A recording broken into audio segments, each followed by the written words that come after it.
একটা বড় আফকেফর কথা, আফসোসর কথা যে মাইসে ফুলি বাগনি বিয়া দেন। এই ফুলি বাগনি বিয়া দেওয়ার পরে বিয়া দিতে সময় পরে তো বাদে, বিয়া দিতে সময় খাওয়ানি লাগবো, ফিরা খাওয়ানি লাগবো, প্যান্ডেল বানানি লাগবো, বা আমরা বানাইয়ার গরু খাটা লাগবো, খসি আনা লাগবো, খাওয়ানির এই সমস্ত শরীয়তে নিষেধ দিছে। শরীয়তে তার কোনো ইজাজত দিছে না।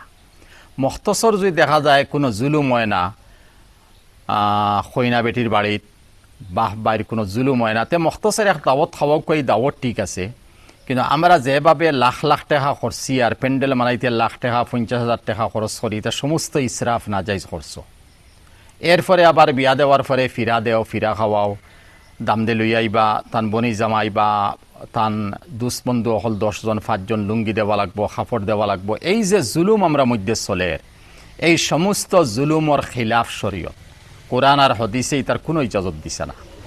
এরপরেও আবার কিতা বলে আম খাটলির সময় আম খাটলি দেওয়া লাগবো, মশা দেওয়া লাগবো, চুঙ্গা ফুলিয়া দেওয়া লাগবো, কত জাতর সমস্যা। এই সমস্ত শরীয়ত বিরোধী কাম, শরীয়তর আদেশ নাই। এর মধ্যে আবার প্রশ্ন আইছে গীতা যে হলিরে সম্বন্ধিকরে বা হৌররে জুলুম করার যৌতুক দিবা লাগিয়া, যেমন বাইক এখান লাগে, টেকাত 20,000 লাগে, ফার্নিচার লাগে, আরও কোনটা লাগে, এই সমস্ত শরীয়তর তরফ থাকি আমরা জুলুম করিয়ার, শরীয়তের উপরে জুলুম করিয়ার। এই জুলুম রে আল্লাহ কোনোদিন বরদাস্ত করেন না। ওই তো পারে যে বিবিরে তুমি বিয়া করি আনছো, থানে যে খরচিতে যা দিতে সময় যে খরচি সইন, ও ঋণ যেগুণ আছে ওগুণ মারতে পারডা না। তুমি এরপরে আর উপর ইঞ্চি তুমি কিছু যৌতুকর দাবি হড্ডায়, এখন তারা মাটি বেচিয়ে তোমারে দিতানি, তারা গড় বেচিয়ে তোমারে দিতানি, তারা বাইক লইতা নানি, তারার দরকার নানি, তারা খারবারের যে ফুঞ্জি আছে গো আড়াই লিতানি। তোমার তো শরম লাগা দরকার নাই। তোমার এক বাপের জন্ম দিছইন, তোমার এক মায়ের জন্ম দিছইন, তুমি বাপর বেটা, তুমি মার বেটা, তোমার খানদান আছে, তোমার ইজ্জত আছে, তোমার দৌলত আছে, তোমার জওয়ানি আছে, তোমার হিম্মত আছে, তোমার বাহাদুরি আছে, তোমার লেখাপড়া আছে, তোমার খাজ কর্ম তুমি জানরায়, তুমি ব্যবসা বাণিজ্য জানরায়, তুমি আজিরা করতে পারবায়। এরপরে তুমি হৌরর খান্দ কিলো উঠি যাও, হলির খান্দ তুমি কিলো উঠি যাও, হৌর আর হলির দৌলতর প্রতি তোমার লিপসা কিলো হয়ে যায়। হায়া সরম আমরা তাকে একইবারে উঠে গেছি। যদি কোনো মানুষের হায়া সরম থাকে আর খানদান বালা থাকে, তো এই মতো খানদানের ফুয়ায় কোনোদিন এলা যৌতুকর দাবি করতো না। ইহাতকে যৌতুক দেওয়ার পরে লইতো না হইবে, এটা আমার লাগে না, শরীয়ত নাই, আমি লইতাম কেনে।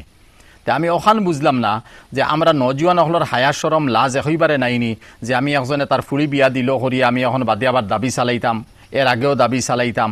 তোমার বই নিতো আছে, তুমি তো একদিন বড় হইয়া বিয়ার সাথে খরচ বা করবাই, তোমারও তো ফুলিন শাদি দিতাই, তখন তো আরও বড় জুলুম তোমার উপরে আইব। তুমি ওদিকে জুলুমর দরওয়াজাটা বন্ধ করিলাও, আল্লাহ অটোমেটিক তোমার উপরে তাকি তোমার ফুলিন বিয়া দিতে সময় দরওয়াজা বন্ধ করবো। নতুবা দরওয়াজা খুলে হইছে আর দরওয়াজা কোনোদিন বন্ধ হইতো নাই। দরওয়াজা বন্ধ করার চেষ্টা করুক, জুলুম করবা না, শরীয়তে মানে না। আর আল্লাহ রসুল্লে বেজার করিয়ে এই ঘরের মধ্যে ফিতনা ঝগড়া আনবা না। দৈনন্দিন জিন্দগি চালক, আখেরাতর জিন্দগি চলতো, জন্নত যাইতো একলগে তাখতা, হাসর মাঠের মধ্যে দেখো হইতো। অথবা খেয়াল করিয়া এহসান করুক এই মতো ফুলির খানদানের উপরে, গড়ালার উপরে, যাতে আপনি যেখান করিলেইছেন আর ভবিষ্যতে করতা না। আর যারা নজওয়ান হলা আছি, আমরা এখন মন তো বিয়া করছি না, বিয়া করতাম প্রস্তুতি চলের, আপনারা গেছে আমার বড় অনুরোধ, বহুত অন্তর থেকে অনুরোধ করিয়ার, হে নজওয়ান ভাই নকল, আল্লাহ আপনার তোর ইজ্জত দিছেন, দৌলত দিছেন, জওয়ানি দিছেন, শিক্ষা দিছেন, বিবেক দিছেন, বুদ্ধি দিছেন, সাজ খারবারর তরিকা আপনারা জানতরা। আপনারা যেন শাদি করবা হইবা, আমরা পাত্রী পছন্দ করার পরে হইবা, আমার তরফ তাকিয়া কোনো ডিমান্ড নাই, আর আপনারা আমারে কোনটা দিবা না। অতখান যদি আপনি পাত্রয় আপনার হৌর হরিরে হুনাইলাইন, আর সে আজিম ফন্ত খুশ হয়ে যাব। হাত তারা দিবা, এরপরও দিবা।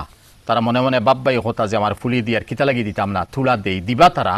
কিন্তু তুমি ওখান হইলাও হৌর হরিরে খুশ করিলাও, ওখান হইলাও তোমার বিবিরে খুশ করিলাও, ওখান হইলাও তুমি এই খানদানের মধ্যে গড়ে গড়ে সেকেন্ডের ভিতরে, মিনিটের ভিতরে তোমার সুনাম গিয়া পৌঁছিব। যে এমন এক পাত্র আমরা পাইছি, যে পাত্র আগে ফসন করছে, খরিও উঠিয়া হয়েছে, তার কোনো ডিমান্ড নাই, আর কোনটা দিলে হে নিতেও নাই। অতখান করবা ইনশাল্লাহ।